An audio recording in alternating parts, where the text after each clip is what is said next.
তাবলিগের বিশ্ব ইজতেমা যেভাবে ১৯৪০ সালে বাংলাদেশে স্থায়ী হল মুসলমানদের অন্যতম বড় এই জামায়াত।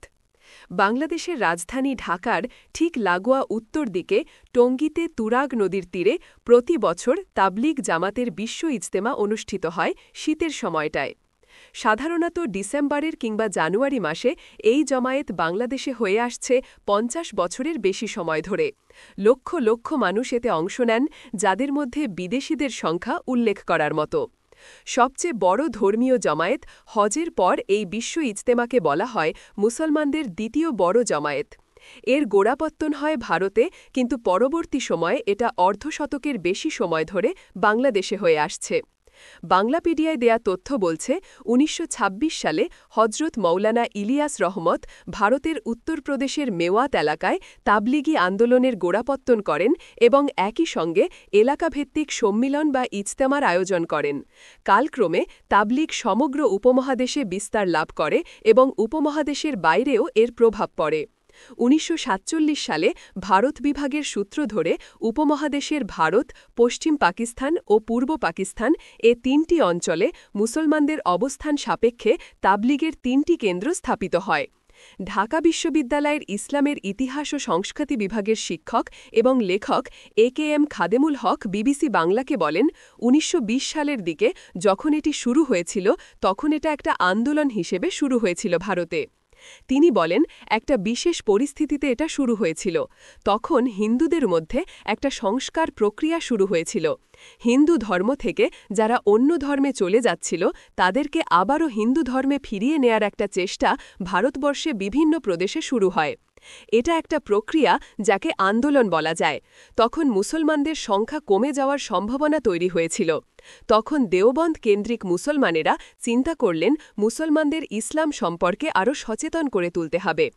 এটাকে আন্দোলন বলা হয় এই অর্থে যখন একটা গোষ্ঠী অনেক লোক নিয়ে একটা নির্দিষ্ট উদ্দেশ্য নিয়ে সংগঠিত করে, তখন সেটা আন্দোলনের রূপ নেয়। খাদেমুল হক বলেন, যখন এই আন্দোলন শুরু হয়েছিল তখন ব্রিটিশরা ভারতবর্ষ শাসন করছে। তাবলিগ জামাত কখনোই নিজেদেরকে ব্রিটিশ বিরোধী হিসেবে প্রচার করতে চায়নি। ইজতেমার বাংলাদেশ পর্ব শুরু যেভাবে বাংলাদেশে এর সূত্রপাত হয় চট্টগ্রামকে কেন্দ্র করে ১৯৪০-এর দশকের শেষের দিকে। চট্টগ্রামের সমুদ্র বন্দর দিয়ে হজে যাওয়ার জন্য মানুষ সেখানকার হজ ক্যাম্পে জড়ো হতেন, আর সেখান থেকেই শুরু হয়েছিল আঞ্চলিক ইজতেমার প্রক্রিয়াটা। বাংলাদেশে প্রথম তাবলিগের জামাত নিয়ে আসেন তাবলিগ আন্দোলনের প্রতিষ্ঠাতা মোহাম্মদ ইলিয়াসের ছেলে মোহাম্মদ ইউসুফ। ভারতের বাইরে বিভিন্ন দেশে ইসলাম প্রচারের কাজ করছিলেন মোহাম্মদ ইউসুফ। ভারত এবং পাকিস্তান দুটি আলাদা দেশ হওয়ার পর মোহাম্মদ ইউসুফ দুই দেশেই জামাত পাঠানো শুরু করলেন ইজতেমা আয়োজনের জন্য। তবে তখন ছোট আকারে ইজতেমা হতো। ঢাকা বিশ্ববিদ্যালয়ের ইসলামিক স্টাডিজ বিভাগের শিক্ষক এবং গবেষক ড আব্দুর রশিদ বিবিসি বাংলাকে বলেন, ১৯৪৬ সালে বাংলাদেশে ঢাকার রমনা পার্কের কাছে কাকরাইল মসজিদ, যেটা সে সময় মালোয়ালি মসজিদ নামে পরিচিত ছিল, সেখানে এই সম্মেলনটা হয়। এর পরে হয়েছে নারায়ণগঞ্জের সিদ্ধিরগঞ্জে। বাংলাদেশ যখন পূর্ব পাকিস্তান হিসাবে পরিচিত ছিল তখন ১৯৬৫ সালে ঢাকার কাকরাইল মসজিদে একটি জামাত আসে। সেখানে উপস্থিত ছিলেন মোখান শাহাবুদ্দিন নাফিস। তখনকার সময়ে ঢাকা বিশ্ববিদ্যালয়ের ছাত্র খান শাহাবুদ্দিন নাফিস বর্তমানে তাবলিগ জামাতের শুরা কমিটির একজন উপদেষ্টা। এখন যেভাবে বিদেশ থেকে প্রচুর মুসলমান ইজতেমায় অংশ নেন, সেই সময়ে অবশ্য অন্যান্য দেশ থেকে লোকজন আসেনি বলে জানান খান শাহাবুদ্দিন নাফিস। ঢাকা বিশ্ববিদ্যালয়ের ছাত্ররা ছিল আর ছিল গ্রামের মানুষ। ঢাকার পর মোহাম্মদ ইউসুফ বাংলাদেশের বিভিন্ন অঞ্চলে সফর করেন। খান শাহাবুদ্দিন নাফিস বলেন, তাবলিগের জমায়েতে অংশগ্রহণকারীর সংখ্যা বাড়তে থাকার কারণে এর পরের বছর অর্থাৎ ১৯৬৬ সালে ইজতেমা হয় টঙ্গীর মনসুর জুট মিলের কাছে। এর পরের বছর ঠিক করা হয় ইজতেমা হবে টঙ্গীর তুরাগ নদের কাছে। আরও পরে বাংলাদেশের প্রতিষ্ঠাতা রাষ্ট্রপতি শেখ মুজিবুর রহমান টঙ্গীতেই ১৬০ একর জমি নির্ধারণ করে দেন ইজতেমার জন্য, জানাচ্ছিলেন খান শাহাবুদ্দিন। বিশ্ব ইজতেমা নাম কিভাবে হল? ঢাকা বিশ্ববিদ্যালয়ের ইসলামিক স্টাডিজ বিভাগের শিক্ষক এবং গবেষক ড আব্দুর রশিদ বলছিলেন, বিশ্ব ইজতেমা তাবলিগের দেয়া নাম নয়, বরং তাবলিগের লোকজন এটাকে বার্ষিক সম্মেলন বলতেন। খান শাহাবুদ্দিন নাফিস জানান, তাবলিগ জামাতের পক্ষ থেকে বিদেশিদের পাঠানো শুরু হয় এক সময়। যখন বিদেশ থেকে লোক আসা শুরু করল, তখন গ্রামের লোক এটাকে বিশ্ব ইজতেমা বলা শুরু করল। শুরার একজন প্রবীণ ব্যক্তি বললেন, জনগণের চাহিদার ওপর আল্লাহ তাআলা বিশ্ব ইজতেমা করে দিয়েছেন। বিশ্ব ইজতেমা নাম নিয়ে তাবলিগ জামাতের মধ্যেই শুরুতে বিতর্ক ছিল, তবে সময়ের সাথে সাথে বিশ্ব ইজতেমা নামটি প্রচলিত হয়ে যায়। কেন বাংলাদেশ বিশ্ব ইজতেমার স্থান হিসেবে নির্ধারিত হল? ইজতেমার ধারণা শুরু হয়েছিল ভারতে। ভারত ভাগের পর পূর্ব পাকিস্তানে ইজতেমা হতো, কিন্তু বাংলাদেশের স্বাধীনতার পর এটি ভারত, পাকিস্তান বা অন্য কোনো দেশে না হয়ে বাংলাদেশেই স্থায়ী হয়েছে। খান শাহাবুদ্দিন নাফিস বলছিলেন, এর একটা কারণ ছিল সে সময় বাংলাদেশের ভিসা পাওয়া সহজ ছিল। ইজতেমার নামে কেউ ভিসা আবেদন করলে কেউ ফেরত যেত না। এটা সরকারের একটা ভালো পলিসি ছিল। তিনি আরও বলেন, বাংলাদেশের প্রতিটি সরকার এই ইজতেমাকে সমর্থন করেছে।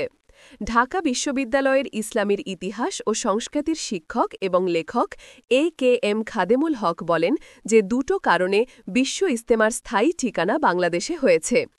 একটি বিশ্ব রাজনীতির মেরুকরণ, আরেকটি তাবলিগ জামাতের যে আন্দোলন সেটা পুরো দক্ষিণ এশিয়া কেন্দ্রিক। যদিও ভারতে এর শুরু, কিন্তু ভারতে মুসলিম প্রধান দেশ না হওয়ার কারণে অনেক দেশের মুসলিমরা সেদেশে যেতে কমফোর্ট ফিল করেননি। আবার পাকিস্তানকে নিয়ে ভূ রাজনৈতিক প্রেক্ষাপট আছে। মিহক আরও বলেন, তাবলিগের জমায়েত বাংলাদেশে শুরু থেকে সরকারি পৃষ্ঠপোষকতা যতটা পেয়েছে ততটা ভারত বা অন্য কোথাও পায়নি। এছাড়া সবচেয়ে কম খরচে মানুষ বাংলাদেশে আসতে পারত। গবেষকরা বলছেন, বাংলাদেশে বিশ্ব ইজতেমা হওয়ার পিছনে কিছু রাজনৈতিক কারণও ছিল। ঢাকা বিশ্ববিদ্যালয়ের শিক্ষক ড আব্দুর রশিদ বলেন, ভারতের কিছু স্থানে তখনও মুসলমানদের মধ্যে শিয়া সুন্নি মতবিরোধ ছিল। সে তুলনায় বাংলাদেশে মুসলমানদের শান্তিপূর্ণ সহাবস্থান ছিল, যাকে একটা নিরাপদ পরিবেশ বলে মনে করেছিলেন তারা। তবে তিনি এও বলেন যে তাবলিগের এক সম্মেলনে ইজতেমার স্থান হিসেবে লটারির মাধ্যমে বাংলাদেশের উঠে আসে বলে অনেকে উল্লেখ করেন। অবশ্য এই তথ্য নিরপেক্ষভাবে যাচাই করা সম্ভব হয়নি বলে তিনি জানান। ভারত এবং পাকিস্তান এই দুটি দেশের মধ্যে বাংলাদেশ তুলনামূলক নিরপেক্ষ একটা স্থান ছিল। কারণ হিসেবে বলা হয়, রাজনৈতিক কারণে তখন ভারতের নাগরিকরা যেমন সহজে পাকিস্তানে যেতে পারতেন না, তেমনি পাকিস্তানের নাগরিকদের জন্য ভারতে পাওয়া ছিল কঠিন একটা বিষয়। ফলে বাংলাদেশই ছিল ওই দেশ যেখানে সহজে সবাই আসা যাওয়া করতে পারতেন বলে গবেষকরা মনে করেন। তবে তাবলিগের ইজতেমা যে বিশ্বের অন্য কোথাও হচ্ছে না তা নয়। পাকিস্তানের রায়ব্যান্ড এবং ভারতের ভোপালে বড় আকারে ইজতেমা হয়, বাংলাদেশের বিশ্ব ইজতেমার ঠিক আগে ও পরে। তবে যে সংখ্যায় বিদেশিরা বাংলাদেশের ইজতেমায় আসেন, তাতে করে তুরাগ তীরের ইজতেমাই বিশ্ব ইজতেমা হিসেবে প্রতিষ্ঠা পেয়ে গেছে।